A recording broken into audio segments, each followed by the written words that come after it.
natira pa ba sa inyong Christmas bonus at gusto nyong magnegosyo?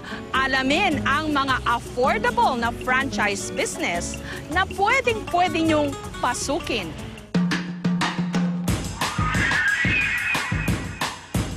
Isang patok na fina-franchise ngayon ang Buko Shake.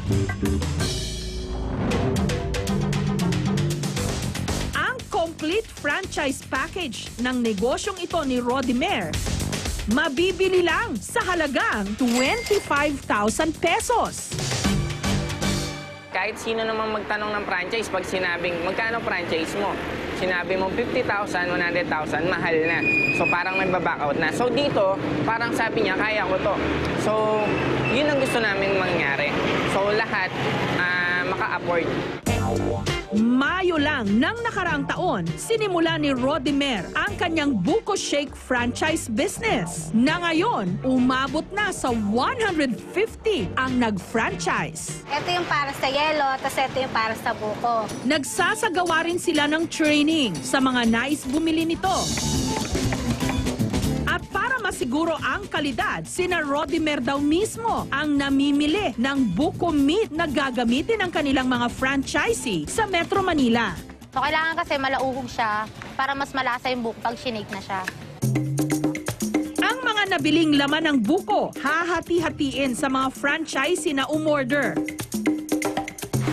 Nilalagay ito sa cooler. Sinisigurong napaligiran ng yelo para hindi masira sa biyahe. So nilagyan na natin yung buko sa styro, lalagyan na lang natin siya ng yelo para ready to delivery na siya. Ma-prevent natin na mainitan siya kasi madali siyang masira.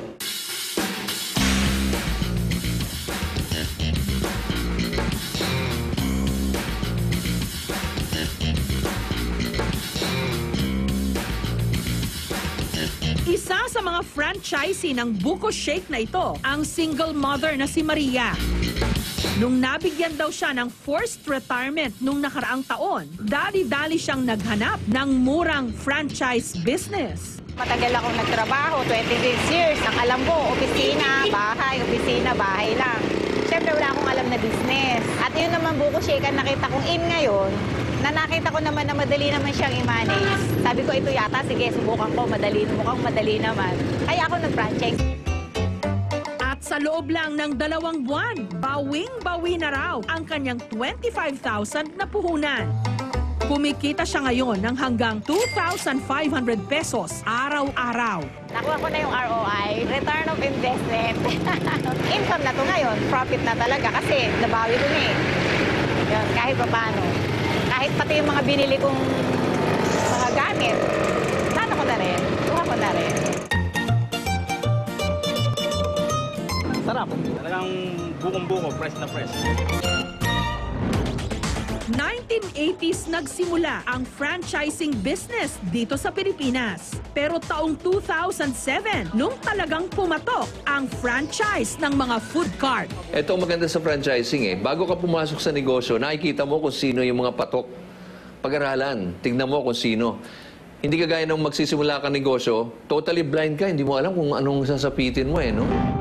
Pero ito ang talagang bagsak presyo na franchise. Ang Bentelog business na mafa-franchise sa halagang 10 to 15,000 pesos. Dahil nagtaasa na raw ang presyo ng mga silog o sinangag at itlog meals ng mga kakumpetensya ni Joyce, naisipan niyang magbenta ng mga Bentelog in a bowl o yung tigbe-20-20 silog meals. Hindi po siya katulad nung sa tapsilog na na puro yung tapa niya onti lang, ganun po. Iba-iba po kasi marami pagpipilian, may mga Shanghai po na wala po dun madalas sa tapsilog.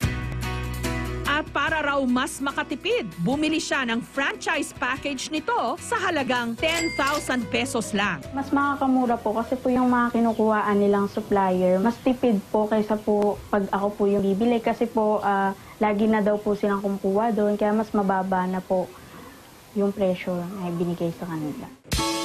Dahil may sarili siyang pwesto, hindi na niya kailangan bumili ng isa pang food cart. Ang franchise package kasi na may food cart, 15,000 pesos. Pero ang cartless o walang cart na package na bibilhin ni Joyce, kompleto na sa gamit at initial supply. May libre pang cellphone loading business. Nito lang Huwebes, i-deliver na sa pwesto ni Joyce ang kanyang bagong Bentelog franchise.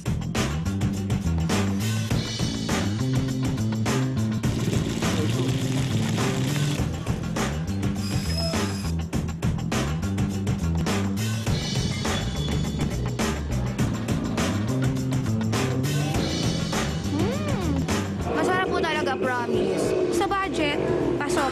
Sarap ate. Bili na kayo.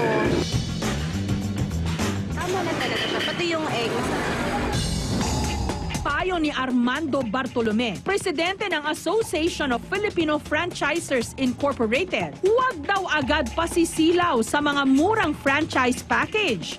Kailangan daw mabusisi munang pag-aralan ang mga kontratang inaalok nito. Yung franchise agreement ay dapat basahin, dapat magtanong at mag-consult, no?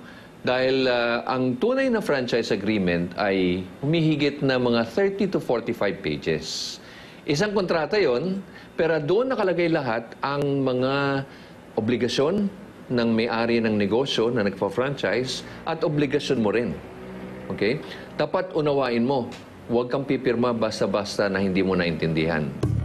Makabubuti rin daw kung makipag-usap sa ibang nakabili na ng franchise bago ito pasukin. Huwag kang maniniwala doon sa sinasabi ng franchisor na eto lang ang pwede kong ibigay na franchisee mong pwedeng kausapin. Baka scripted. Baka may usapang commission. No? So, dapat kausapin mo at itanong mo, happy ba sila? Maganda ba yung suporta? At kung tatanungin sila ay kukunin ba nila ulit yung franchise na yun? Marami ang nagsabi, para umasenso, dapat maging boss sa sariling negosyo. Mabuti na lang at marami ng pagpipilian ngayon sa halagang kayang-kaya.